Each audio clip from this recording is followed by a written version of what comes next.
7 years, married for 4 of them. We don't have any kids and we don't intend to. 2 years ago, Leo asked me for an open marriage. I was devastated at the time. I couldn't understand why he didn't just want me. I couldn't even comprehend the idea of sharing him either. He gave me the same song and dance a lot of men give their spouses, swore up and down that he loved me. I just wasn't fulfilling his needs. He needed more than what I could give. It was just to spice up our life, it was just sex, etc. I did ask if there was someone else. He said no. To this day, I'm still not sure if I believed him. But at the time, I was angry and hurt and said no. He pestered me to change my mind for a week before giving me an ultimatum. Open marriage or divorce? I chose an open marriage. I just couldn't bear the thought of him leaving me at the time. We have rules. We can't bring any partners home. We have to get tested for STD every 3 months. 1 weekend out of the month must be left free for us time. Any money we spend on with our partners must come from our personal accounts. I didn't partake in the open marriage myself for the first 3 months. Leo obviously did right away. He seemed to be gone or out late almost all the time, but he always acted so happy and loving towards me while I felt like I was dying inside. It killed me to think he was sleeping with other women, and I felt so lonely and unattractive and not good enough. I told my sister, Katie, 26F, and a few close friends everything. Katie told me to just play his game and be part of the open marriage too. If he can sleep around, so could I. I honestly didn't have much confidence in myself at the time. I'm a bit overweight and I've never considered myself conventionally pretty. I was afraid this would just humiliate me further. Katie and my best friend Jessie, 30F, set up my online dating profiles for me. I got so many matches that it was overwhelming. When I told Leo, he was surprised, but told me to do whatever I thought was best. Jessie helped me choose my first date, and I actually had a great time. He didn't pressure me for sex and took me out to drinks and dinner. We did have sex eventually, but it was all just casual and we didn't see each other after a couple months of casual dating. That first guy really made me feel more confident in myself. So I kept going on dates with men. A lot of them wanted to treat me, so I didn't have to spend much of my own money. Not only that, but some of the men have given me the best sex I've ever had in my life. Almost like the kind of sex you read in romance novels. It's been amazing. I am currently seeing 2 different men, alongside Leo. One, Mark, 38M, is more of a steady boyfriend I've been with for about 6 months, and the one, Steven, 25M, is very casual. Mostly just hanging out and sex. They know about my open marriage, other relationships, and are fine with it. My husband has not been so lucky. In the beginning, he definitely was. He was always out and about and didn't seem to care even when I started dating too. But now he just complains a lot and hasn't been going out much. He whines about how he's usually the one spending money. A lot of the women he tries to be with want an emotional connection before sex. He often wants to be with younger women, but they want younger men. He's also been upset that I go out with random guys so often while he's at home alone all the time.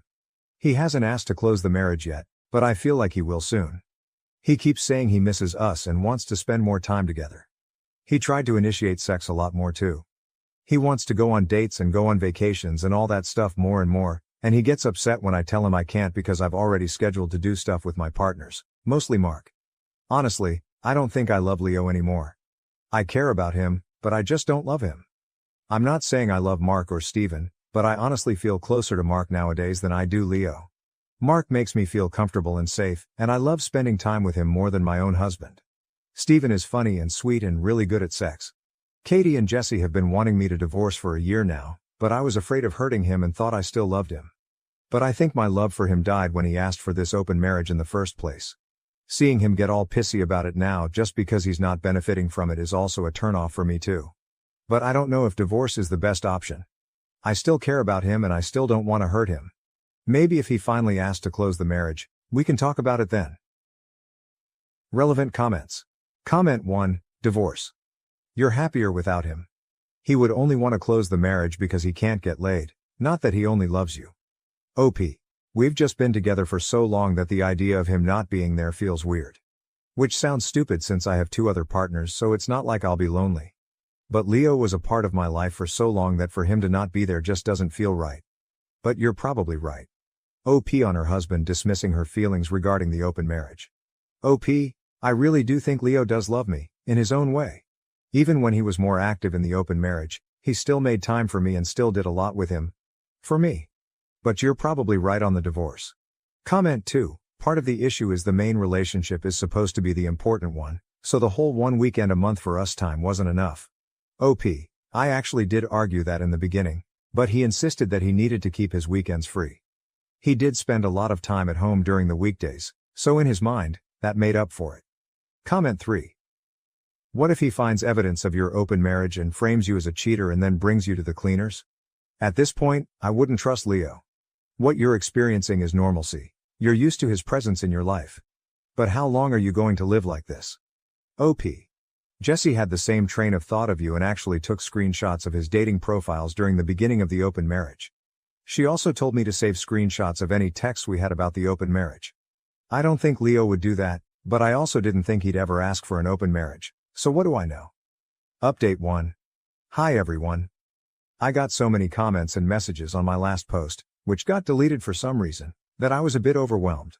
Especially when a lot of you kept saying the same thing, divorce, divorce, divorce. But the thing is, I think a part of me still loves my husband. I know in my last post that I didn't think I loved him anymore, but I can't just forget about the things that I do love. I love when he sings in the shower. I love when he laughs so hard he snorts. I love when he kisses my forehead when I've had a bad day. I love when he holds my hand when he watch TV together. Leo has done a lot of shitty things, but he really isn't the big asshole people think. Maybe that was my fault. But even if I do still love him, I'm not in love with him anymore. I don't think I have been for a while. I care about him, a part of me does still love him, but you all were right. I should have just divorced him when he gave me that ultimatum in the first place. This past Saturday, we had the big talk. I initiated it, but he didn't seem too surprised. I just told him that I noticed he didn't seem to like me going out with Mark or Steven and asked if there was a problem. He said there was. But he didn't ask me to close the marriage. He just asked me if I still loved him.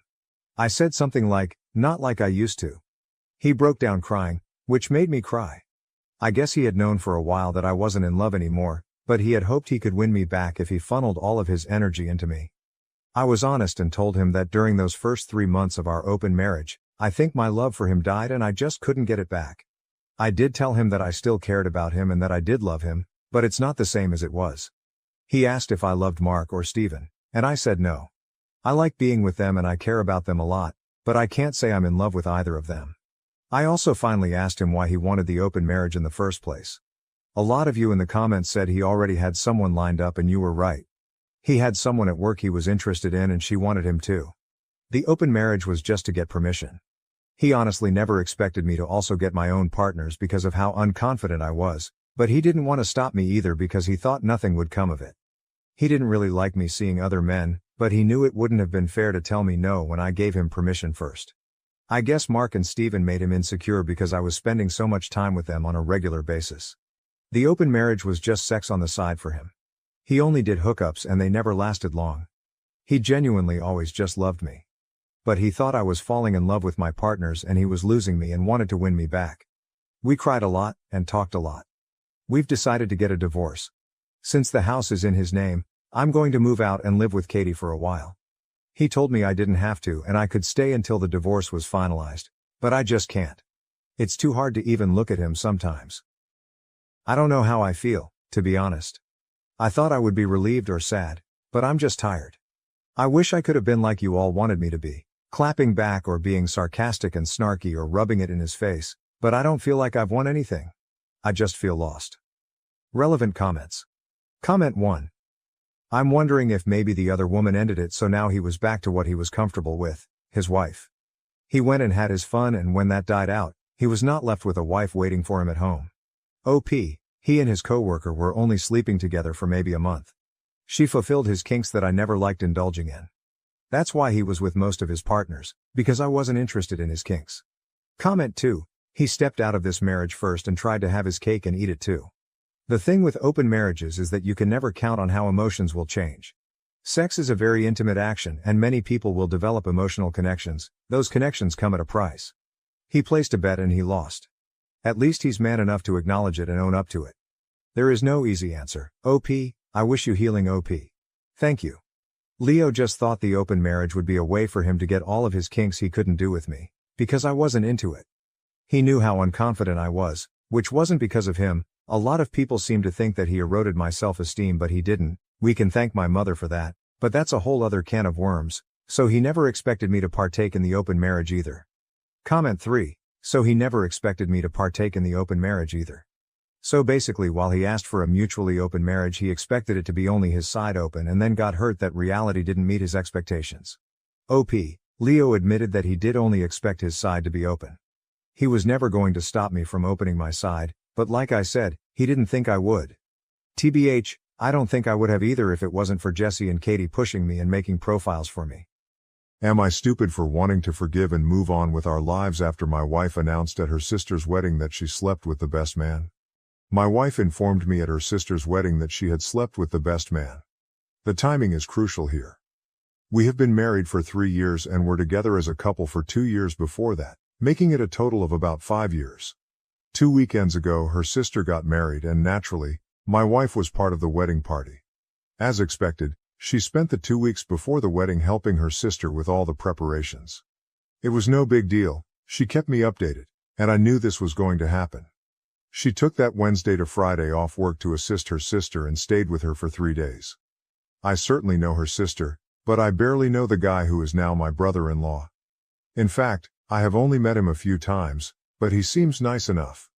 I showed up Saturday morning a few hours before the ceremony, hoping to steal a few minutes to see her.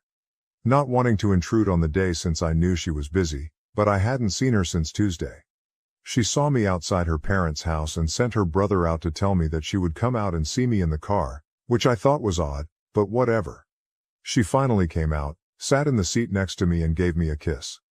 Instead of acting happy to see me, she told me that she had to talk to me and didn't want to ruin her sister's day.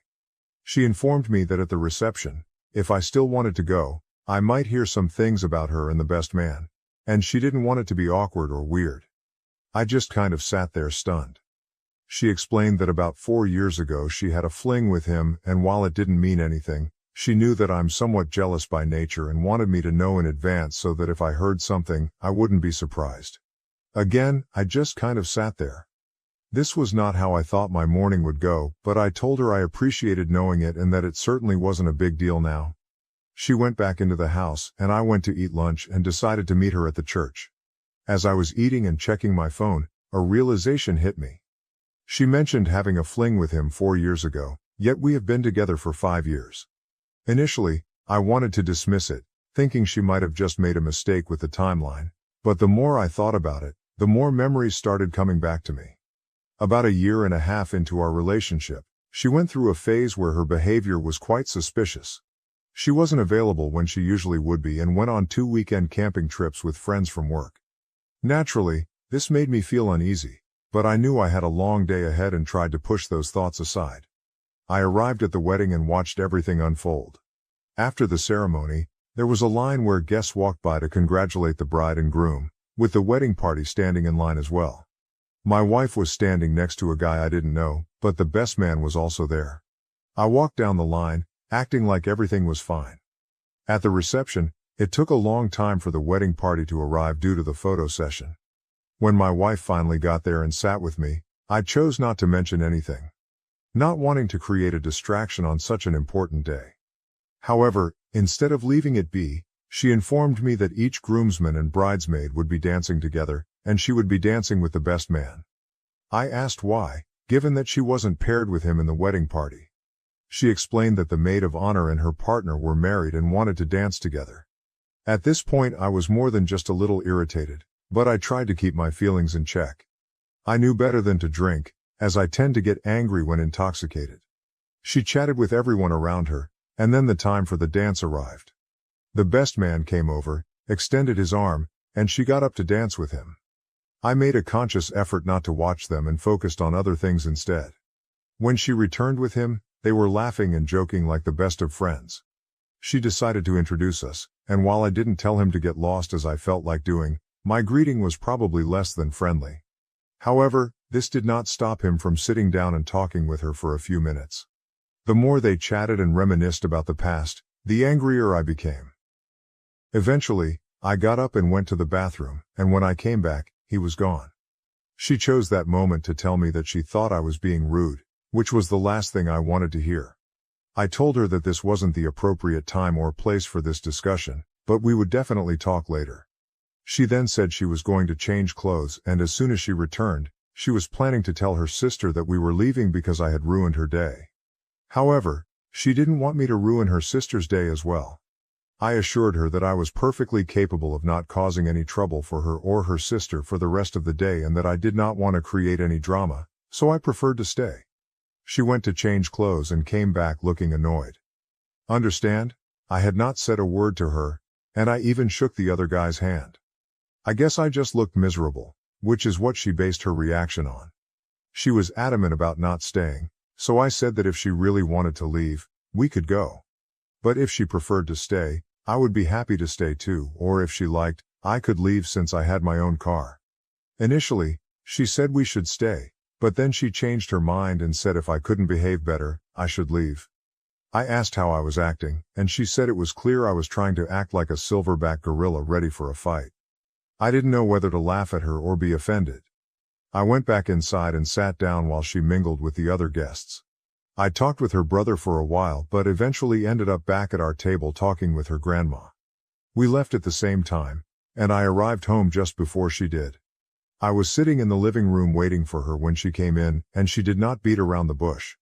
I simply asked her to retell me the story about this other guy, and she repeated it word for word as before. After sitting and looking at her for a while, I asked if she was sure about the time frame, and she confirmed she was. I then reminded her that we had been together for 5 years, so this fling was well over a year into our relationship. What happened next is hard to describe. Instead of being flustered or denying it, she simply said she knew. So I asked her to explain, and she told me that they worked together and it was just a physical thing. She felt that we weren't in a great place at the time, and she never had any feelings for him or any real intention of leaving me. She was just having some fun for a few weekends. She admitted that it was probably a mistake on her part to tell me now, but she didn't want me to be blindsided. I did not react the way she anticipated. We had a huge argument, which ended when she accused me of being childish about the whole situation. She insisted that because we are now married, what happened before our marriage shouldn't affect our current life together. I vehemently disagree. First, her infidelity affects us profoundly, and she doesn't even show any remorse. Second, I despise being called childish when I get upset. It feels like she's trying to assert superiority over me. I told her I needed time to process everything, but she dismissed it, claiming there was nothing to think about since we love each other and this doesn't change anything. That conversation happened 2 weeks ago and I'm still not over it. She has been trying to talk to me over the past few days, but I find myself unable to see her the same way.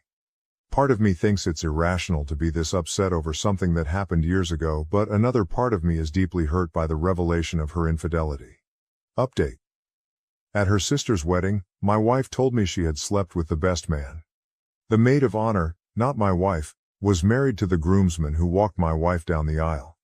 Some people speculated that my wife was trying to arrange the dance, but I know for certain that part was genuine. However, this doesn't mean she didn't offer to let them dance or engage in other manipulative behavior. I wanted to clarify that part. Recent developments have only made my decision-making process more difficult. Last week, I felt mostly angry, but as the weekend went on, I became more sad. I want to hate her and flip the switch that tells me I'm being taken advantage of, but it's tough because I still love her, and this situation is tearing me apart. Here's what happened next. She eventually realized that I wasn't going to simply get over this, which made her understand that I might want to leave the marriage. This realization almost caused her to have a nervous breakdown. Someone from my first post suggested she might try to manipulate me, and I took that warning to heart. Initially, I thought she was shedding crocodile tears, but it soon became clear that she wasn't faking. She was having a real panic attack. This led to an emergency room visit, an overnight hospital stay, new medications, and a follow-up appointment with her doctor next week. Her family got involved, leading to lengthy discussions all around. When we got home with her family, I asked what she wanted to do, given the full house.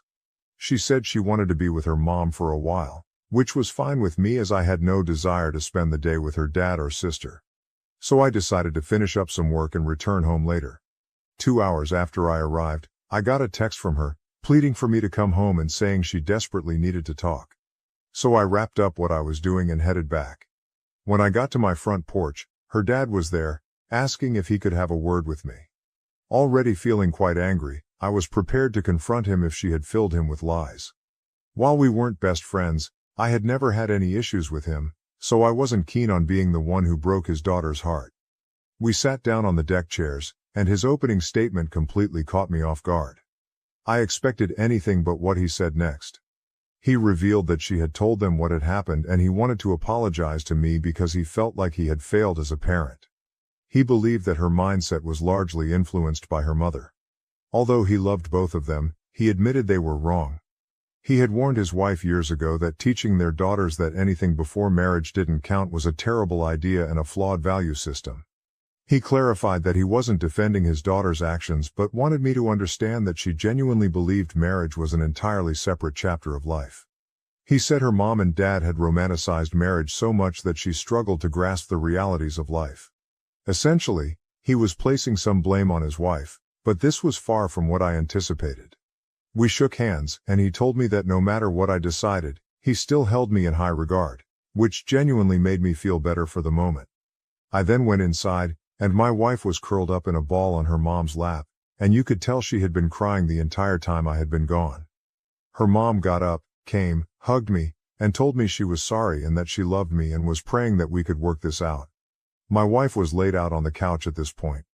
Her mom and dad left, and she sat there looking at me and crying. Okay, this is where I'm going to piss off everybody and just tell you that I couldn't take it. I went to her, and we hugged for a long time with her telling me over and over how sorry she was. Hey, I know it was the weak thing to do, but again, I have to say in my defense that just before this incident occurred, I loved her with all of my heart and would have done anything to not see her in pain. Whatever she had done, I still didn't want to see her like that. Look, it's very possible that she was putting on an Oscar-worthy acting job, but I don't honestly think so. She really seemed broken at that point in time. After a while, when she calmed down, I asked her what she wanted me to come home and talk about, and she said she wanted to get everything out in the open so I didn't feel like I was being lied to or manipulated. She wanted me to ask her questions, and I wish I had written down a list, but I came up with a few off the top of my head. She was brutally honest with me, and some of the questions I asked I probably shouldn't have because now the mental image is stuck in there, but honestly, it was there anyway. I just now have confirmation. First, I asked for dates or at the very least approximate dates.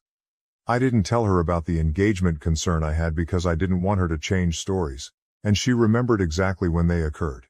Fortunately, this happened a little earlier in our relationship than she told me initially, so we were not engaged when this happened. I can't tell you what a relief that was because I became physically ill when I thought about that when someone said it in my last post. Second, I asked how many times she went overboard with this because instead of just telling me how many different dates, she decided to tell me how many times there was intimacy. She wasn't doing it to be mean. She honestly thought that is what I wanted to know. This part of the conversation did not help me at all and, in fact, almost broke me down. In truth, it wasn't that often, and in fact, there were really only 3 different days that it happened on, but there were several times during those 3 days. Then came the difficult part that was understanding why she did it. Admittedly, I'm not the most masculine man, and it pains me to say this, but I couldn't ask without breaking down into tears. I questioned why I wasn't enough, why she chose him, and why she didn't just leave me. At that moment, it was her turn to comfort me because everything hit me all at once. Her confession, witnessing their interactions, and now learning the details of their affair. She spoke during this, but I couldn't process her words. I was too upset, and honestly, nothing she could say would make a difference. After regaining my composure, I told her that the betrayal was terrible, but her reaction when I found out was just as bad, if not worse. She agreed and apologized for calling me immature. She genuinely believed that it wouldn't matter to me now because we were married. Hearing this made my blood boil again. I was about to respond, but she interrupted, saying that after discussing with her parents, she realized how wrong she was and acknowledged that cheating is cheating. However, she still felt that the happiness we shared since getting married should mean something. I responded that I felt like that happiness was built on a lie. This led to another breakdown for her, nearly resulting in another ER visit, but between Ativan and breathing into a paper bag, We managed to calm her down. I let her sleep the rest of the night, feeling emotionally exhausted myself. However, by Sunday, we were talking again. By this point, I wasn't as understanding as I had been when we returned from the ER. I told her that introducing him to me was terrible. Having to watch her dance with him was even worse, and the fact that she only confessed because she was about to get caught was the worst of all. I then asked why she thought I would find out and how many people at the wedding knew besides me. Clearly, the guy knew, but his best friend, who is now my brother-in-law, also knew. This led to her sister finding out, and she feared her sister would be the one to tell me. I asked how often she saw this guy, and she said the wedding was the first time she had seen him in 3 years. I lost my temper and asked if she met him at any point leading up to the wedding. She got defensive, acting as though she wouldn't have slept with anyone because she was married. I was so frustrated that I had to leave for a while, feeling like she was living in a completely different reality. After cooling off enough to return home and attempt to be civil, she asked what she could do to help me get past this. Although it may not sound like much, it was the first time she genuinely offered to help, so it was a nice gesture. I told her I wasn't sure what she could do or if there was anything either of us could do to fix this, and that I might never get over it. She said she wanted to help because she didn't want to see me in pain and hoped that over time, I would judge her based on who she is now. She promised to do anything I needed to work this out. She also wanted to assure me that she had been entirely faithful since we got married and would never cheat on her vows. I sarcastically thanked her, which I admit wasn't the most mature reaction. I then asked for a break from further discussions until at least Wednesday. I have 2 projects I need to complete, and honestly, I'm exhausted and unsure of what to do. I fluctuate between intense anger, where I want to kick her out, and deep emotional pain where I want to forget everything and move forward with her. Yes, I know this is not what anyone wanted to hear, and no, I'm not proud to type it, but it is what it is at the moment. MAGA dad and daughter, a relationship broken by political differences. Am I the asshole for not forgiving my dad after the birthday argument? Original, Dad's POV, May 10, 2023. Am I the asshole?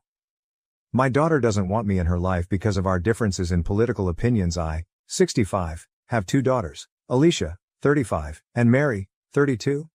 I have been divorced from their mother since the girls were in middle school and have been with my current partner Janice for 15 years, but we are not married.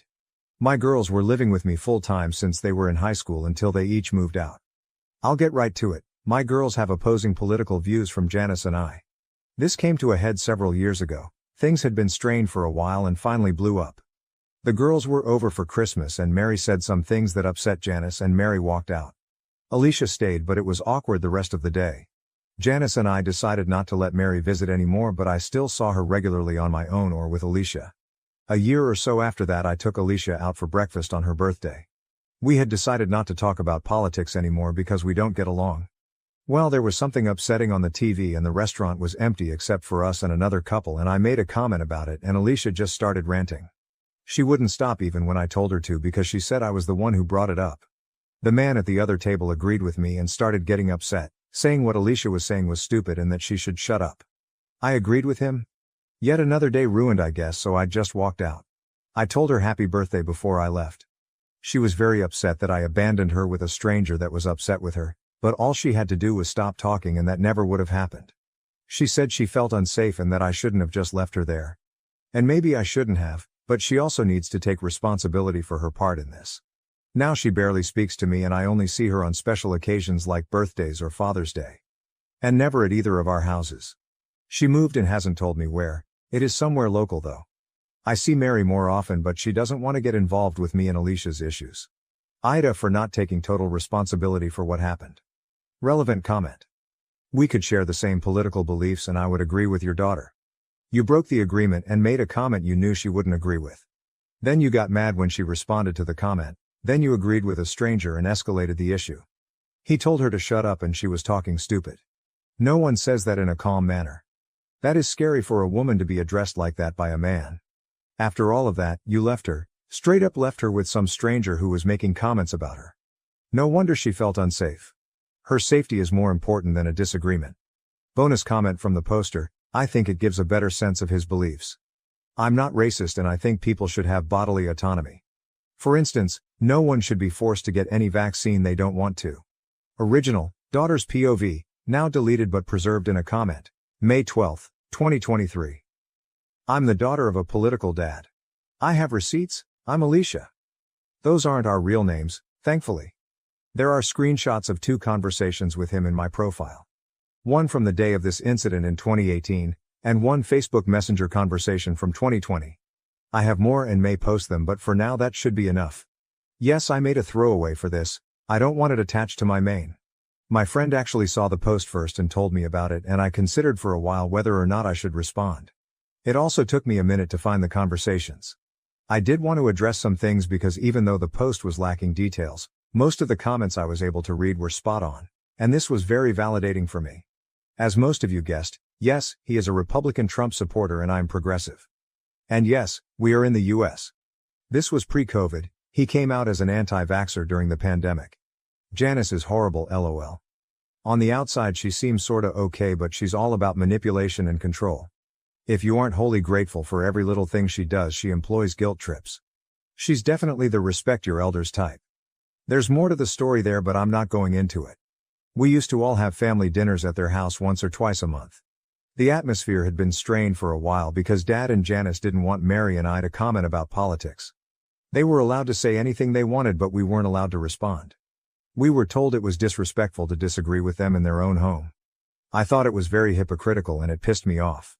When I lived with them, I never really started my opinions much out loud because I wanted to keep the peace. Because I had to live there.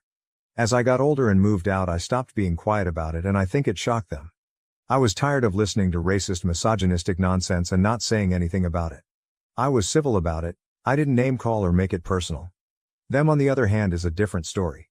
Apparently I'm a liberal extremist, according to my dad, who said that to my face. Because I believe in civil rights and equal rights for everyone. Okay, that day at Christmas my sister and I were talking about climate change amongst ourselves, and they butted into the conversation and it exploded from there. We weren't talking to them at all, and they started being passive-aggressive and accusing us of thinking they were stupid, which neither of us said. My sister had apparently had enough of it all and walked out. She was never invited over again. I continued to visit, but I too was eventually told I wasn't going to be invited again. The topic on TV in the cafe was about whichever mass shooting or police shooting had just unfolded at the time. I don't remember specifically. I also don't remember the exact wording of my dad's comment, but it was something about guns and/or minorities. My comments in response were about gun control and statistically the demographic of most mass shooters, white men, sorry not sorry, and he as a white man took offense to that. So did the other boomer white man at the table next to us. I didn't care, I wouldn't have started it, but I was sick of him getting in his little comments and thinking I wouldn't say anything back because we agreed not to talk about things like that. After my dad's initial snide comment and I started listing statistics, my dad told me to stop talking. I said, why? I'm not ashamed of anything I'm saying. Neither of us were being loud, by the way, it was a private conversation at a normal speaking volume. At that point the other man sitting with his wife said loudly, well, I'd like her to shut up, and started saying things about how what I was saying was stupid. I sat there in shock, and just as I was about to collect myself and tell him to fuck off, my dad turned around to him and said, you know what, sir, I agree with you, which put me into shock again. I literally could not believe that just happened. My dad then stood up, muttered happy birthday at me and walked out. The man continued to spout angry nonsense in my direction while his wife tried to calm him down, and I tried to think about how fast I could get to the police station next door if he tried something. I sat there for a few minutes in shock, and his wife came over to me and started apologizing profusely. I eventually left too and tried not to cry on my way home. Not that it matters a whole bunch, but we drove there separately and had paid for our food already. So he didn't leave me without a way home and didn't stick me with the bill. Ever since I started speaking up about my opinions, my dad has been very patronizing and condescending. It's funny though, because even then at first when we'd debate something we would be civil and I could get him to listen to me. I even got him to indirectly admit that he's pro-choice once during a conversation. He doesn't identify as that, but when we spoke logically and reasonably about it, he admitted that at least in some situations abortion should be allowed. I said, congratulations, that makes you pro-choice. And he didn't have anything to say to that, lol. I think it's the buzzwords and the faux news that's really tripped him up, and it's unfortunate. He and Janice live very much in their own little fantasy land and don't like being reminded that it isn't real. They've stopped going to family events partly because of this and partly because of Janice's medical condition. And I think partly because no one likes her. I already turned off messages and I don't really want to be responding to a bunch of comments, I might turn them off altogether at some point if that's an option, but we'll see how this goes. This has already gotten way more attention than I'm comfy with, but I didn't want to leave everyone hanging. There were some really insightful comments that gleaned a lot of truth without knowing the full situation, so I wanted to give some closure. And also to say thanks, this has helped me a lot. As for what I'm going to do about it in real life, probably nothing, because I'm pretty much done trying to do anything but keep up a surface-level relationship. Once in a while he tells my sister he misses me, as if he doesn't understand what happened. We've had so many conversations about this that if he doesn't get it by now he never will, and I'm done trying. If you're wondering why I don't just cut him out completely, I'm not really sure myself. I guess I just don't have it in me right now. OP's receipts. Transcript, dated November 3, 2018. OP, thanks for leaving me there alone with that potentially violent guy. OP, I was just scared, and you just left. OP, make no mistake though, I will not be silent, I will be scared and loud. OP, remember how mom used to send us to school in tears? That's how I feel now. OP, you've become really good at breaking my heart. OP, I told you I'd been censored, harassed and censored in the past and you didn't say anything close to I'm sorry that happened to you. OP, I guess you don't care. I'm sorry you don't want to have a relationship with me because we don't agree on things. Dad, if you still want to talk, it will be in person and in private. OP. G, censored name. I'm sorry you feel like that. I didn't mean to make you feel sad or abandoned. Is that what you meant? OP. Right, well I get that you're at work and this isn't the best time. So you just let me know when you're ready to treat me like a human. 6:38 p.m. Dad. Do you want to talk? OP. Not tonight. Transcript, dated October 28, 2020. Dad. You can reach out too. I haven't heard from you, so I figured you wanted space for whatever reason. OP. I want space. What's there even to say? I'm not allowed at your house, you don't want to come to mine. You actively avoid family gatherings. You abandoned me on my birthday in a public place with a strange man who was yelling at me after you took his side a few years ago. That was what made me start seeing a therapist. BTW. You bring up hypothetical situations where we'd be on the opposite sides of a hypothetical civil war for no other reason than to divide us, I guess. You've made it very clear that your politics are more important to you than I am. I get the very clear impression that you don't want me in your life, so I'm not trying to be anymore. Dad. So you're good as is? OP. If that's going to be your response to all of that, yeah. Dad. Okay. OP. Guess that means you're good with it too. Dad. I'm not going to push you into anything you're not good with.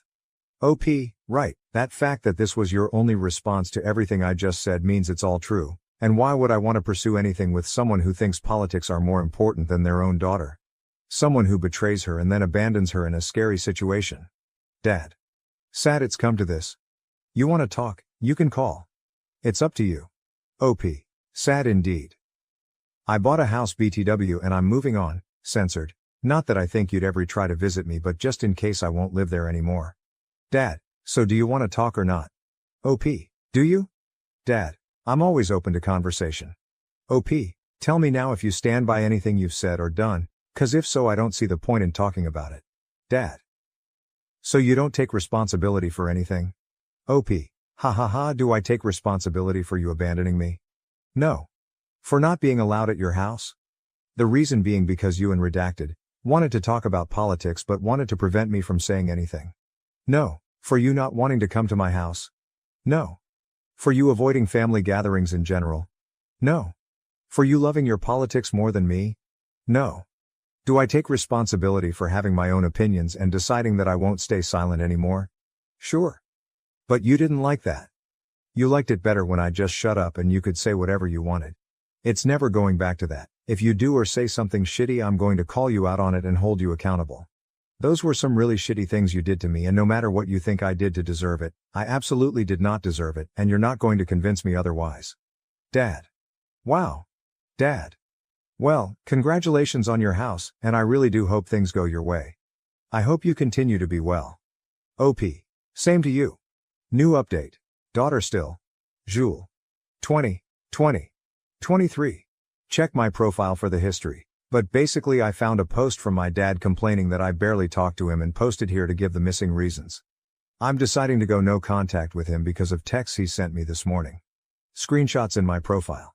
It speaks for itself, but the summary is he sent me a photo of him and Janice meeting Mike Pence, Which that's fine by itself, I don't care, but he's decided to rub it in my face knowing I don't want to hear about it. Then he tried to gaslight me by saying he sent it to honor Mike Pence's wishes, and that it's a positive message. I told him not to contact me anymore. I don't need this nonsense in my life. Honestly, it's thanks to these posts and Reddit that the decision to cut contact was so clear to me, but I have to admit I'm shaking as I write this. It's obviously not the outcome that anyone wanted. OP's Receipts. Part 2. Transcript. Dated July 20th, 2023. Dad. Image of 3 adults posing for a picture. Former Vice President of the United States. Mike Pence is in the middle. The 2 adults on either side of him have their faces censored and are labeled as Dad and Janice. Dad. Mike said to say hello and best wishes to my children. OP, I need you to tell me why you sent me that. Dad. Honoring the man's wishes. OP, did you think at all about how I would react to it? Dad. To a positive message. Dad. I guess that won't happen again. OP, it won't, but not for the reason you think. You know we don't agree on politics, that's what sparked the incident that led me to go low contact with you. I've told you how that day made me feel, but you never understood. This proves that at the very least you still don't understand. It's childish. I was willing to keep up some sort of relationship with you as long as you didn't do anything malicious, but you just can't help yourself. You sent this knowing full well that I would not like it. Then you tried gaslighting me about it being for his wishes or that it's a positive message. I can't do this anymore. I don't need someone in my life just trying to get a rise out of me, especially my own family. Do not contact me anymore. I'm done. My wife and I want to adopt our foster daughter, but my father-in-law is furious. How can we protect her while dealing with his cruelty? My wife and I have 2 biological teenage sons, one older and one younger than our foster daughter. We have been fostering kids for many years, but the goal has always been to reunify the kids with their parents, which has happened successfully each time until now. 2 years ago we took in our foster daughter, now mid-teens. She had been through a lot and was labeled as a troubled kid and not adoptable. I won't go into details, but the issue in this matter is that there are images of her going around amongst a certain community from before we took her in. We were informed by authorities about all of this before, so it's not like this came as a surprise after we got to know her. I'm not going to lie, it has not been easy. Our families have seen us struggle, but almost everyone has been super supportive. The first 5 and 6 months were the hardest. She didn't trust us, and she was angry at the world, rightfully so. Then one random night I got up in the middle of the night and unintentionally ended up scaring her shitless, and she had a full-blown panic attack. She was okay after a little while, but it was like something clicked for her that night. It was like she realized that we were on her side, and we watched her change from this angry and sad little girl to the ambitious young teenager we know today. It started with her telling us thank you for everything we did, small things like driving her to practice. And she said it with a smile on her face. It was so amazing to see her feeling better and not so lonely anymore. From there everything changed. She made new friends and got a lot closer to my sons, especially the older one. Her grades went from failing multiple classes to getting straight A's.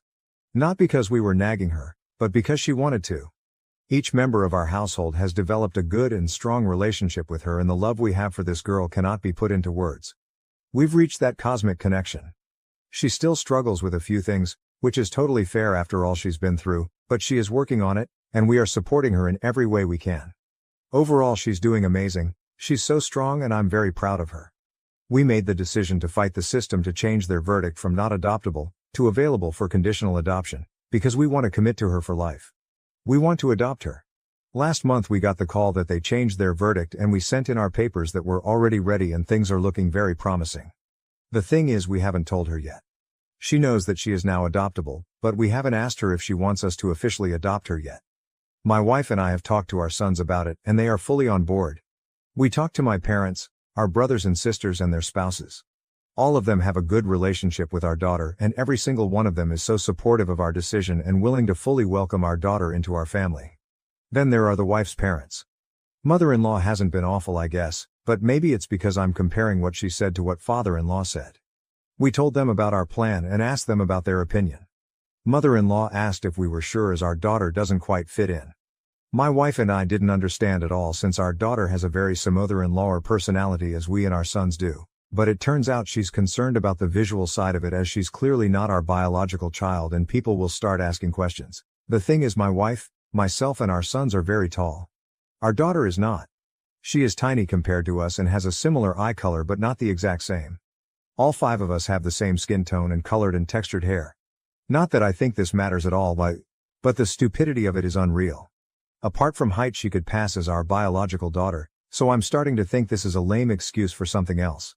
I told her that people would ask questions no matter what, because even if our daughter was the spitting image of my wife, it's not like she suddenly gave birth to a teenager 2 years ago. And the answer to any question is very simple. She's adopted. Ta-da! It's not like it could ever become a secret now, so I don't get it. Mother-in-law didn't say much after that, but it was very clear she was not on board. Father-in-law hadn't said anything, but he didn't seem excited at all. I asked for his opinion, and he just stared at us for a minute, and then he said, "Don't do this to yourself and our family." It's safe to say I was confused, but I had no idea what to say. After a few more seconds he went off. He started talking about their family name, and he didn't want that ruined by a little horror and what would people think if they saw these images floating around on the internet. I was stunned. My wife couldn't find any words either and started crying before she just left. I didn't say a word while my father-in-law finished ranting, but 1,000 thoughts went through my head. Eventually he stopped talking and I still had trouble finding any words to say. I just told him, "You are sick." And I left too. My wife is destroyed after hearing what her father thinks about our daughter. We have no idea how they know about these images as we haven't told anyone about it. I'm 100% certain my wife didn't tell them as their relationship is not that great. My wife is closer to my mother than her own, so that wouldn't make sense. We have tried to hide this from the kids since this happened, but my older son sensed something was very wrong and asked about it. I told him our conversation with ILSS about adopting our daughter didn't go very well, and they weren't supportive. He wanted to know why. I told him I couldn't tell him, but that it was serious and promised to talk to him about it in a few years when he's an adult. And I assured him that our daughter didn't do anything wrong, our plans haven't changed, and that it's the father-in-law who is being unreasonable. My son told me that our daughter told him a few months ago that she didn't think ILs liked her very much, especially father-in-law. This happened 2 days ago and we haven't spoken to them since. I'm not sure I even want to try TBH. For me this is going no contact worthy. I want nothing to do with them. My wife is in pieces and has mentioned that she doesn't want them in her life after this. This has tainted our adoption experience for sure. I'm afraid though that if we piss father-in-law off even more that he will start talking to our father-in-law about these images. I do realize that he will look like a pig in everyone's eyes, but I would like to spare our daughter from everyone knowing about what's out there. I usually talk to my mother about heavy stuff in life, but I cannot talk to her about this without feeling like I'm exposing my daughter by telling my mother more than I want to for my daughter's sake. Internet strangers. I have no idea what to do from here. How do I go about the situation with my father-in-law without creating more mess than absolutely necessary for my daughter? Edit to add, just to be very clear. There's no doubt in our minds that we still want to ask for our daughter's permission to adopt her. Our relationship with our daughter will not change no matter what the father-in-law does or does not do. I realized from the first couple of comments that it became unclear after the father-in-law incident.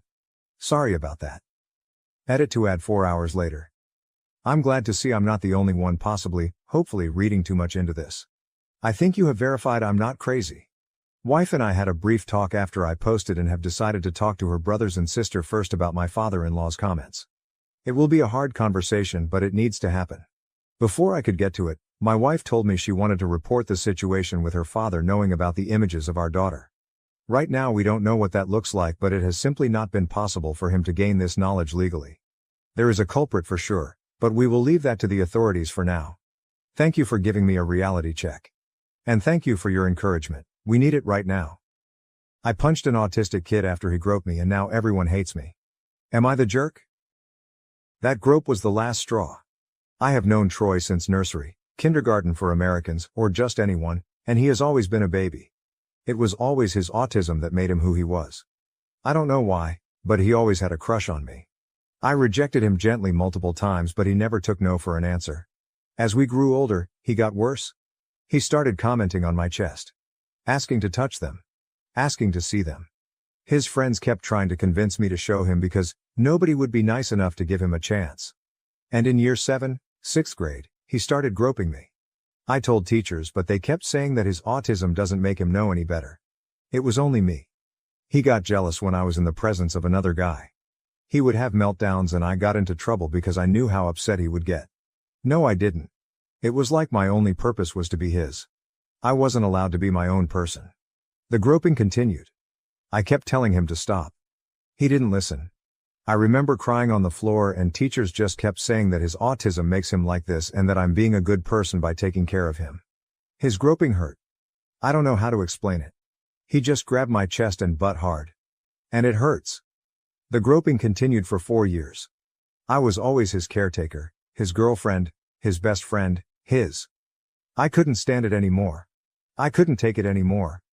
It was hot and I wore a skirt and he proceeded to put his hands up my skirt and groped my butt. I lost it and punched him around the nose. His nose got broken and unfortunately now I am getting put into isolation for 2 months for bullying an autistic kid. He's not a kid though. He's 16 years old.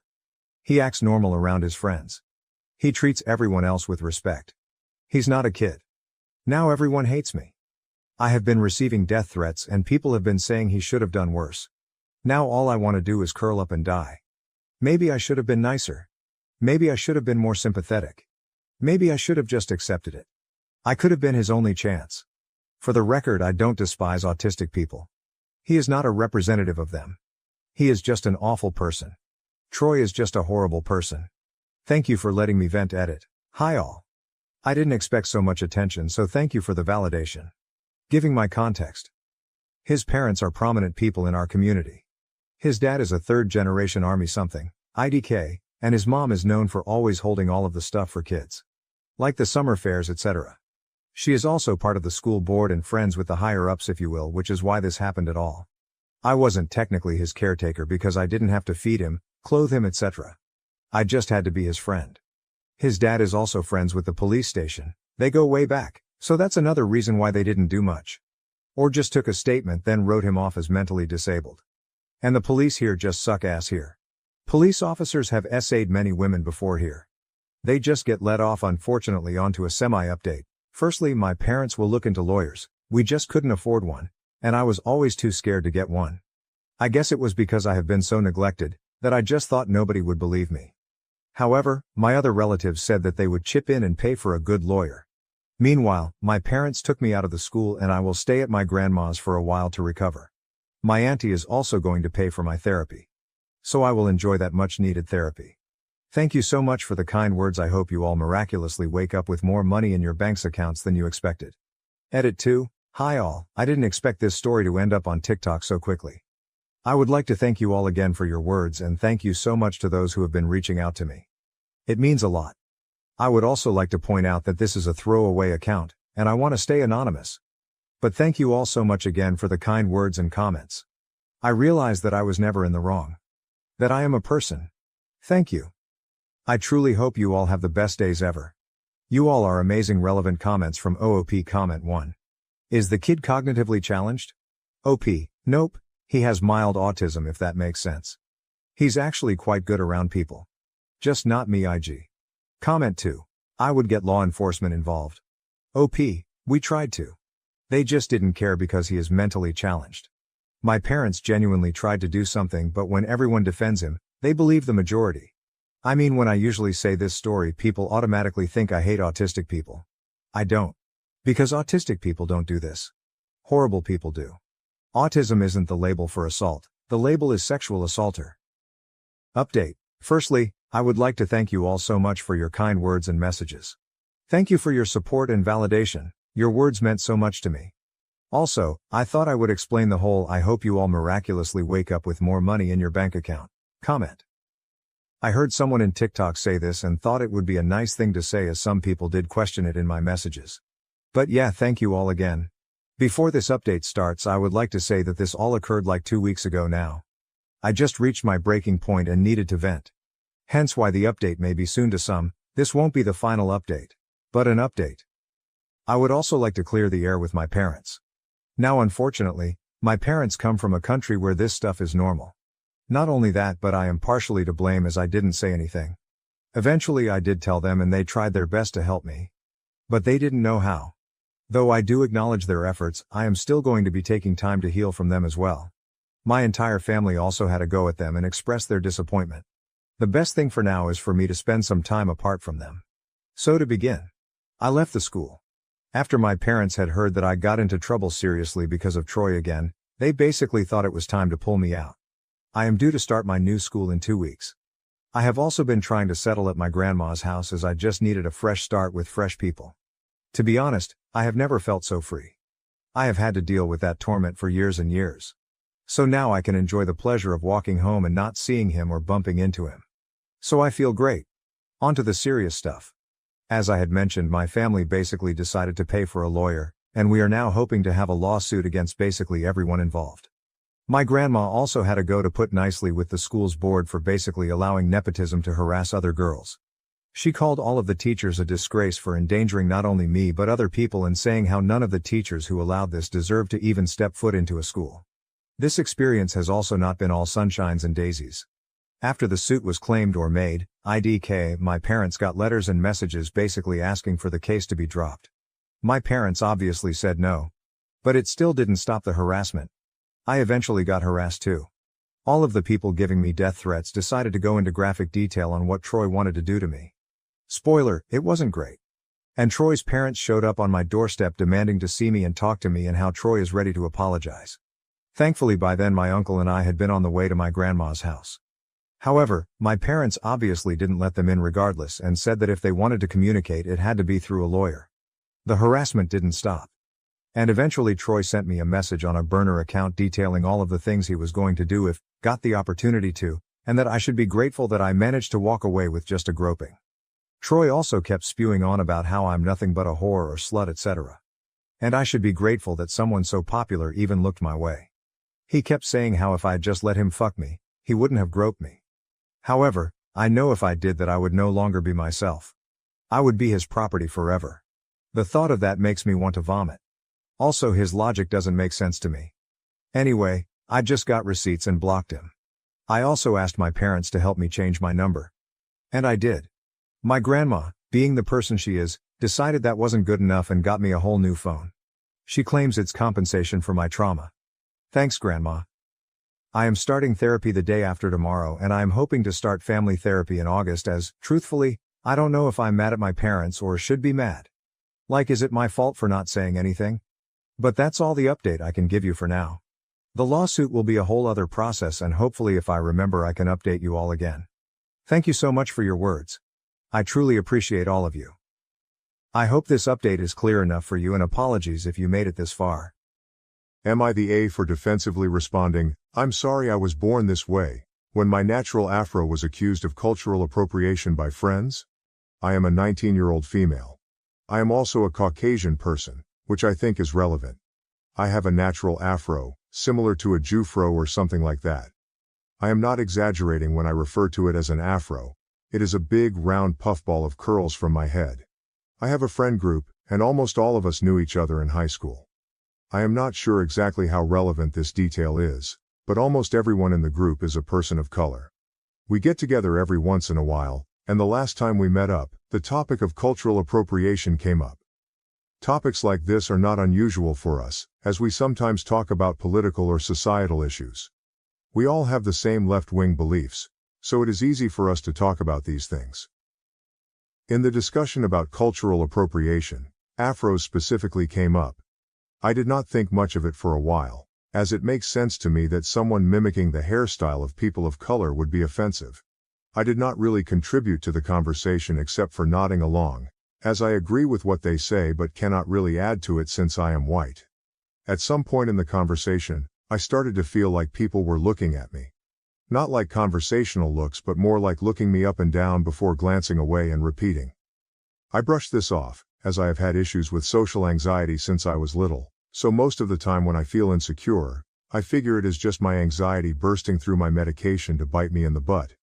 However, after a few minutes of feeling this way, one friend commented on how weird it was that I have my hair in an afro despite being white. All of my friends are well aware that my hair is completely natural, and I do not do anything to get it this way, so I was taken aback. A few other people chimed in, saying things like I should straighten it, and that I was adding to racial tension and making people see me and think it is okay to appropriate afros. I snapped and said, I am sorry I was born this way. I was using a loud tone, which I am not proud of, as I am very averse to anything that resembles yelling. I would not say I yelled, but I was speaking noticeably louder than the volume we had maintained. Some of my friends looked disappointed, while others looked kind of disgusted, and they all just left after that. If anything, I think I am the asshole for how I responded, but I am also asking if I am the asshole for having my hair like this. I would talk to other friends or family about this, but I am worried about them being disappointed in me. Any advice is appreciated. Update. Kind of. Thank you to all of you who commented, which by now is a surprising amount. I appreciate all of the advice you gave. I am still trying to get through all the comments and have not even begun to try to respond to any of them. I am not entirely sure if this counts as an update. I have spent a while mulling over the advice. An overwhelming number of you suggested that I stop considering these people friends, along with a lot of people who suggested that they may have never been friends in the first place. Reading responses has given me a new perspective on this, as I came here expecting to be the asshole but wanting more of a view of why and to what extent. To get it straight off the bat, I do not want to stop being friends with these guys unless it really comes down to it. I do not think this stems from prejudice or malice as some people believed. I think it rather came from ignorance and misunderstanding. I am going to reach out to them in the coming days and try to explain my renewed view and maybe even share some of the comments with them. These are people I have known for years. We have helped each other through dark times and celebrated good times. If they are completely unreceptive, then I do not think we will remain friends, but I do not want to lose these people over something that can be worked out. My hope is that we can work through this and be better for it. Thanks especially to people expressing concern for my well-being and their views on similar matters. Even bigger thanks to those who expressed concern for my hair's well-being and the idea to use hair products made for people of color. For some reason that I can only attribute to sheer lack of attention to my hair and its health, I had never really considered this. When I think about it, I am coming out of this with friendship tips, worldview tips, and hair tips. I suppose more than anything right now, I am just tired. I feel like I need to just curl up in my bed for 3 days, but this is a bump in the road that I wish to overcome. I highly doubt I will update this. I decided not to post this on my main account so it would not be associated with browsing on this site for obvious reasons. I will try to get back to at least some comments. I guess more than anything, this update is just to say thanks for caring enough to give me advice, whether it was a single word or 3 paragraphs. Some comments that were donated and had many votes.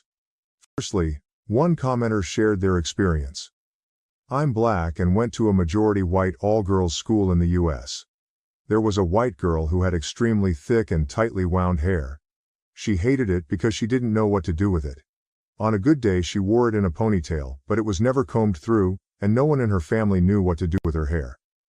I didn't really know her, but could see how thick her hair was. Years later I ran into her getting her hair done at a black salon.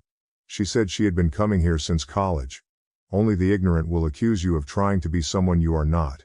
But FYI, go to a black hair salon, they will hook you up. In response, another person shared their positive experience with black hairstylists. OMG this. 100 score for the second I started working with a black hairstylist, my hair game changed completely. I had the most uneven haircut in my entire life, and she was like, yeah, because they wet your hair completely, and then comb it straight, then cut it. Also she changed my hair routine, wash schedule, products used, and how to refresh it. I used to think I could only have nice hair on wash days. Now I have nice hair 75% of the time. Additionally, another commenter mentioned their surprise at learning about haircuts. Oh my god, you just blew my mind. I'm a white male but I wear my hair long and it's naturally very curly. Oh, I had been wondering why my haircuts always left me disappointed. I didn't even realize that the stylist wetting my hair before, combing it straight, and cutting it was adding to the problem. I've been avoiding getting haircuts for a while now because they always turn out like crap. I'm definitely going to see if I can find a black stylist in my area to do my next haircut. Moreover, someone else shared their experience with curly hair.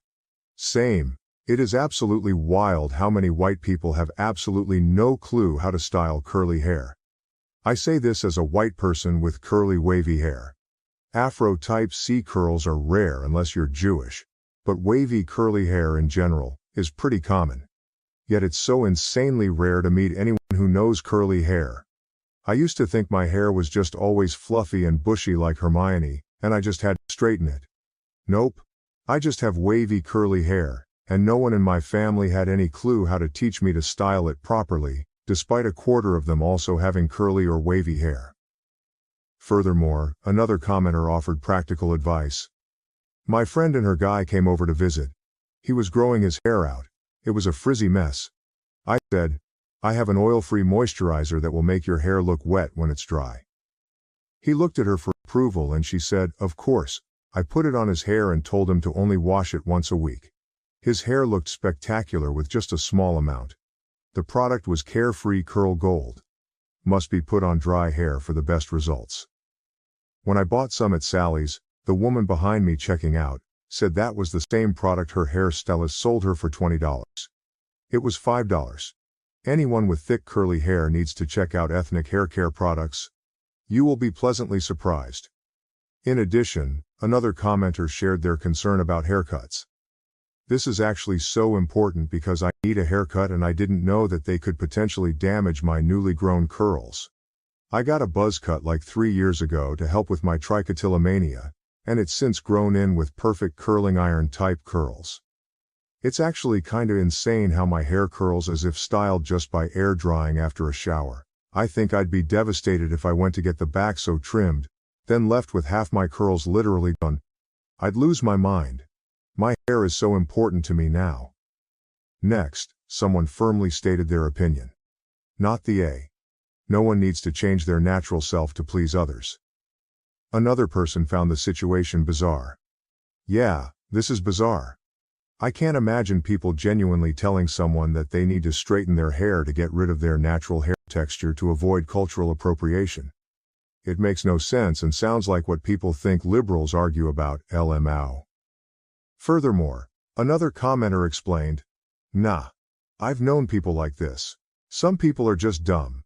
It's an affectation of being of the age where you think you know everything because you haven't grown up enough to learn you don't know much, because the world is shades of gray. This isn't bashing any generation. It's a product of age and affects all generations. I roll my eyes at some of the things I adamantly crusaded about in my late teens and early 20s. In our first steps out alone in the world of new adulthood, we boil everything down to simple black and white to find our place in it. As we do, we start to see the layers and shades of gray. And believe me, when I was that age, nothing infuriated me more than someone older explaining this very thing. So I get that too. Someone else pointed out, having tightly coiled hair is not exclusive to black people.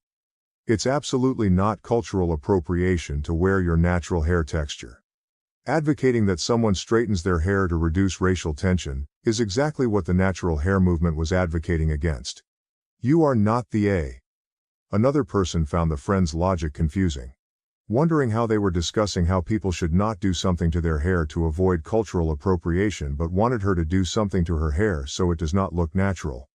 OP is not the A. But can someone please make her friend's opinions make sense to me and possibly them? Moreover, another commenter clarified. The correct definition of cultural appropriation is when someone pretends to have created something that was created by people of another culture. The way it is used by most people is as a cudgel to take things from people over the color of their skin. In other words, cultural appropriation is being misappropriated by racists. Additionally, someone shared a strong opinion on the issue. Honestly, this is one of a few things I have strong feelings about. I feel that if cultural appropriation is used in this gatekeeping cudgel method, it will create more divisiveness in the long term, with people just not knowing as much about cultures in general. Most people experience new cultures, usually through food or clothing in the beginning, and if people start getting hesitant or nervous to try these new things, because they'll be judged as culturally appropriating them, it could really limit the growth of what people experience. And then when they get older, they have no experience of all these other cultures, so they just won't understand them, and it could lead to conflict. If you limit people from experiencing and understanding new cultures, you will end up creating intolerant people as they get older. Then, another commenter shared their personal experience. Exactly this. I have tight curls that I like to keep short, resulting in my hair being an afro. African Americans often refer to this style as natural. Guess what? It's natural for me too because that's what my hair does naturally. I would say something along the lines of, so you're allowed to have your hair natural, but I'm not. They need to get over themselves. Not the A at all. Finally, one commenter posted that OP is not the A. No one needs to change their natural self to please others. Relevant comments to the story. Firstly, one commenter shared their experience with their father's appearance and heritage. My dad's parents were born in Croatia. My dad had very dark skin. He tanned so dark that when he came to see me at a cheerleading practice, he was also the police chief in a small city, so well known. One of the other squad members, and this was a high school that was about 40% black, said, "I didn't know that your daddy wasn't white." He also had black hair, a prominent scimitar-style nose and blue eyes. That combination is very Turkish, and that's what he was often mistaken for. And, as I said, Croatia, which once had a significant Ottoman Empire presence as well as the Roman Empire. Edit to add, he also had very high cheekbones. Additionally, another commenter related to the situation. Exactly this. I have tight curls that I like to keep short, resulting in my hair being a fro. African Americans often refer to this style as natural. Guess what? It's natural for me too, because that's what my hair does naturally. I would say something along the lines of, "So you're allowed to have your hair natural. But I'm not?" They need to get over themselves. Not the A at all. Moreover, someone else shared their experience with classmates. I went to school with people who had 4C hair, and they were white-skinned and freckled, and their hair was white. I felt sorry for the girl because she always used to hide her hair in a bun with tufts sticking out. She really had no idea how to care for her hair, and she really resented it. It was some genetic throwback. She would get asked all the time if she was albino, i.e. black, but she wasn't. Replying to the third comment, another person said, "Yeah, that girl is me. Luckily I learned to braid it after high school, but I tell hairstylists how thick my hair is, and they don't get it until it's an hour later and they're only halfway through. When my brother shaved his head, it grew back out in a fro. I was never able to confirm it but always joked it was a Jew fro. During the summer, I have to double French braid it, or it's a nightmare because of how frizzy it gets. It makes me angry hearing people of color being expelled from school or asked to change their hairstyles at work when they wear it naturally. OP needs new friends. They are idiots." Another commenter shared their experience with a black stylist. "My hair was ugly my whole life until I went to a black stylist. I'm whiter than radioactive mayonnaise, but my hair is very much not white people hair as my mom told me constantly growing up. My stylist is fantastic, also incredibly inclusive, and I never feel out of place there, and gave me the most fantastic cut I would have never ever chosen for myself. I would have thought it would look so bad on me, but they asked me if I was willing, and I said yes out of sheer frustration with what I'd been dealing with my whole life. I look so good now. My confidence is off the charts." Finally, another person shared their positive experience with a black hairstylist. "I'm a pale, pasty white girl. I always had straight, maybe wavy hair most of my life. But my hair has become curly as I get older. More big ringlets. I started going to my hair lady a few years ago. She's black and is absolutely amazing. My hair has never looked so amazing, and the curls are incredible. I love it. She is most definitely the reason my hair is in the good condition it is, and the curls are the way they are." My wife made negative comments about our daughters posing for her school photos. Am I the asshole for getting angry at my wife over this? I, 60, have been married to my wife, 51, for around 15 years. We also have a beautiful daughter named Hyung, 17, who is in her junior year of high school. Yesterday after school, Hyung, pronounced Hyung, came up to me and my wife and showed me her school pictures, both her individual photo and her group grade photo. They were taken all the way back in February, but they had just arrived today. I complimented Hyung and told her how beautiful she looked in the photos, before telling her how proud I was to see her grow up throughout the ages, before showing my wife the pictures of our daughter. It did not go the way I hoped it would go. Instead of looking at it for a bit before saying something, my wife immediately pointed out to Hyung that she was looking too downward at the camera and that her eyes looked strained/forced. I was a bit taken aback at first, but I decided to just keep listening. My wife then said to my daughter that she would have to have rehearsals for school pictures with her for next year, because in my wife's words, Hyung still doesn't understand how to properly pose, smile and look beautiful for a school picture. I was a bit irritated, but I let it slide. What set me off though, was my wife then said, "Hayoung's picture is a fail. Honestly, Melissa looks the prettiest out of everyone." Hayoung got quiet and said, "I'm gonna be honest, my picture this year is really bad compared to sophomore year." I got mad that evening. We had a huge argument in the living room. I told my wife that she was being cruel to our daughter, and since school pictures were over, there was no point being so picky over it. My wife retaliated, saying that, even Hayoung says that she doesn't like how she looks in her school picture. I was just being honest, I'm only trying to help her. She then went into her room and started crying, saying that I don't understand her.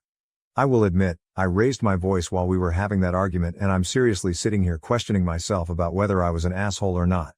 After our argument, I knocked on Hayoung's door and I could tell by her expression that she had listened to every piece of the argument. I feel bad because I may have overreacted to something as simple as school pictures.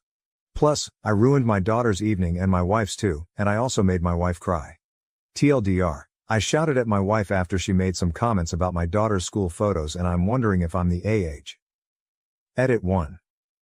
This is not the first time my wife has said something like this. This is why I feel even more terrible, because I let my daughter suffer like this. I did give my wife a word or two, but I always told Hayoung that this was just the way she spoke and that she really did love her. I really want to cry right now, especially overhearing Hayoung crying herself to sleep last night. She always kept a brave face around me and my wife, but it just breaks me even more, now knowing she feels like she can't talk to me either. I failed her. Hayoung always asked me every morning if she looked beautiful. She would always ask at meal times if she was eating too much. I'm so afraid of the damage we both put her through for so long. I'm so scared she's going to develop an eating disorder, and I'm going to make sure to set things straight with my wife and take care of my daughter better. She is always my first priority. Edit 2. I was taken off guard even though my wife has made responses like this in the past, because though it's not the first time, I had a little bit of hope left that she wouldn't point out Hayoung's appearance that outright in her school photo. Relevant comments. Commenter, I am guessing based on the fake name that your wife is Korean. I know beauty standards there are super high, and she could be projecting her own insecurities and maybe even comments that she got when she was young. Of course this is not okay, but it could be worth sitting down with her and having a talk. OP, you're right, me and my wife are both Korean. The beauty standards there are super tough, so I'm probably going to talk to my wife privately to understand why she said that and check up on Hayoung a bit before talking with my wife. I know she's super shaken up, so the best I can do is be the best father I can. To another commenter. I've lived in the States longer than in Korea now.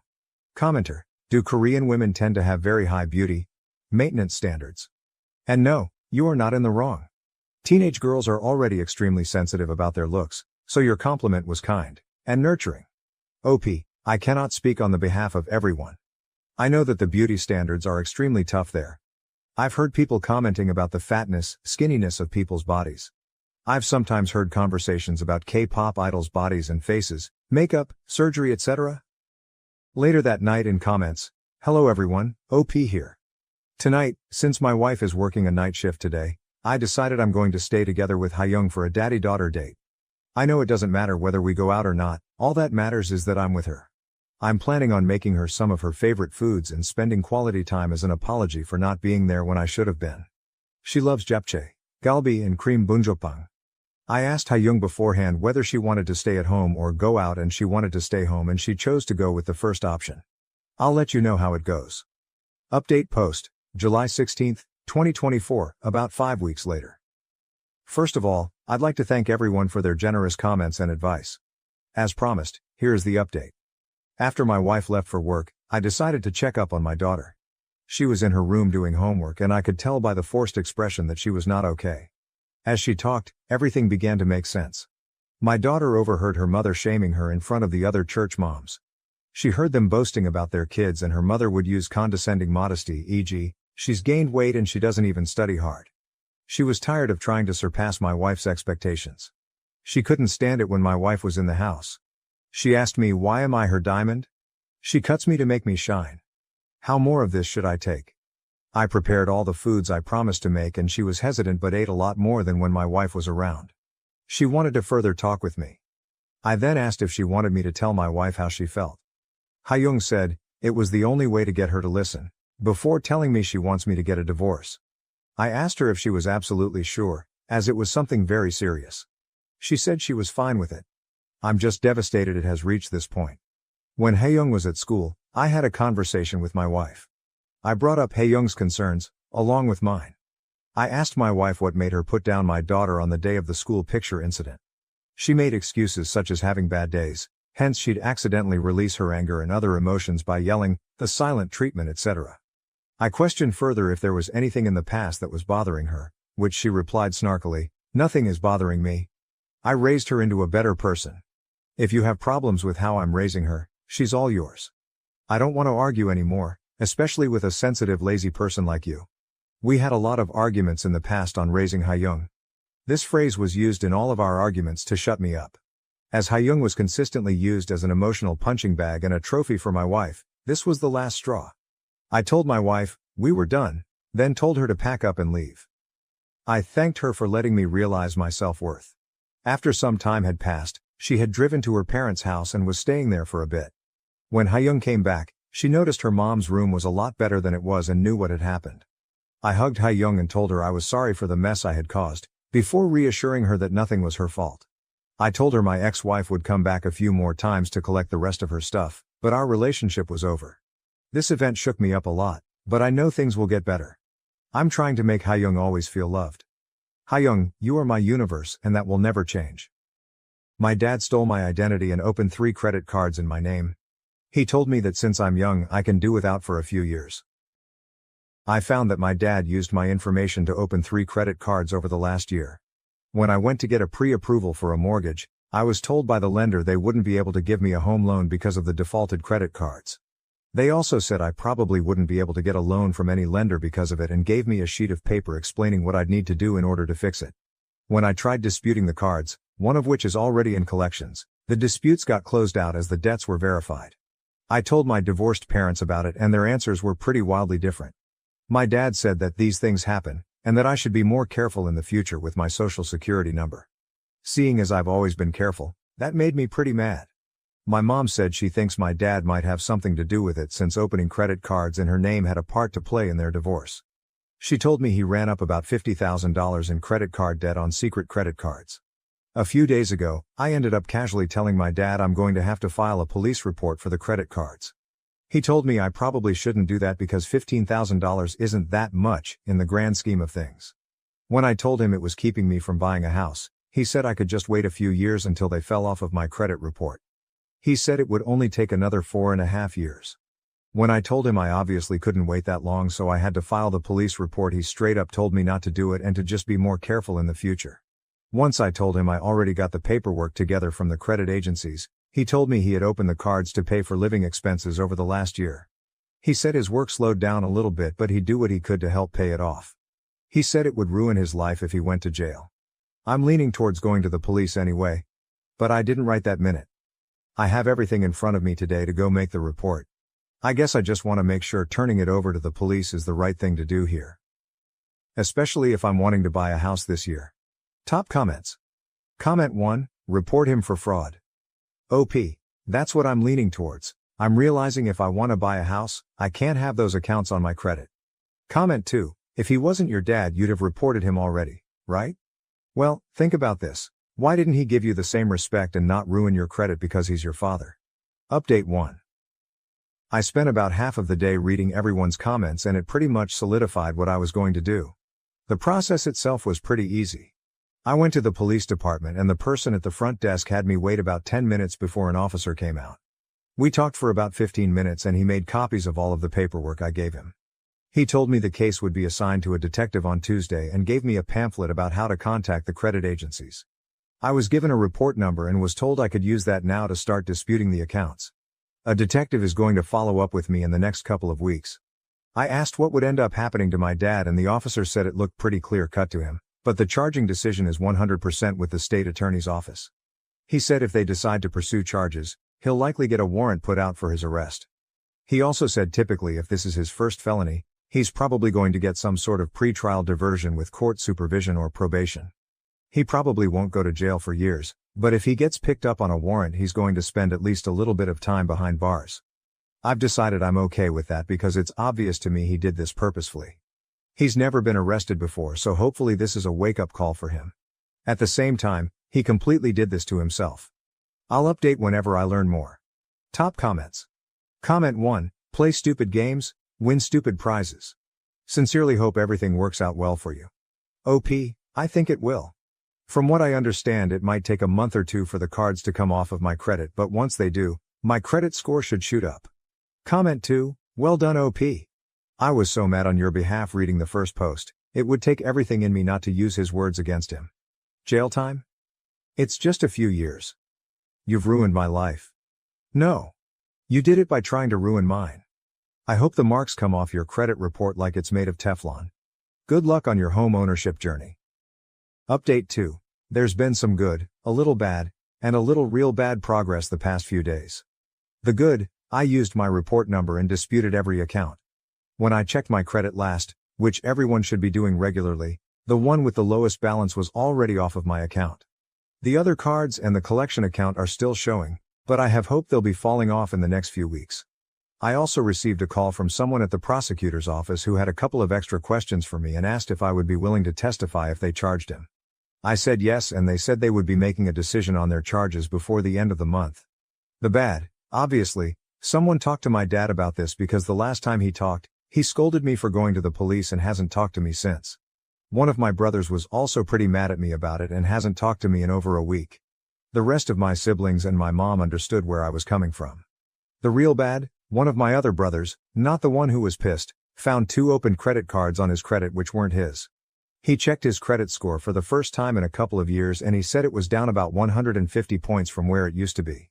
He's now in the process of dealing with that. He doesn't have any positive proof, yet, that it was our dad. But the fingers are pointing in that direction. This still blows my mind that a dad could do this to his own children. I'm moving forward though, I still hope to be able to purchase a house before the end of the year. Additional information from OP, also, I think all of my other siblings, there are 6 of us, are checking their credit too. Probably for the best. New update. This is going to be my final update as it seems like this has gone viral and hit a few different big websites. I'm happy to say my credit has completely returned to normal. All of the disputed accounts are now gone. Obviously, I'm excited about this since it gives me a solid financial future. I also received a letter from the prosecutor's office 2 weeks ago and they said they are going forward with a charge of what is basically identity theft. I spoke with an assistant prosecutor and they explained they'd be putting out a warrant shortly, but that as a first-time offender, they'd probably offer a misdemeanor charge and a plea. My dad was arrested last Friday after a traffic stop. He got out of jail the next day and has a new court date in late August according to the Public Records website. He called me and told me I'm dead to him and to never contact him again. My brother who found credit cards opened in his name has made a police report as well, but apparently the addresses are different on the accounts.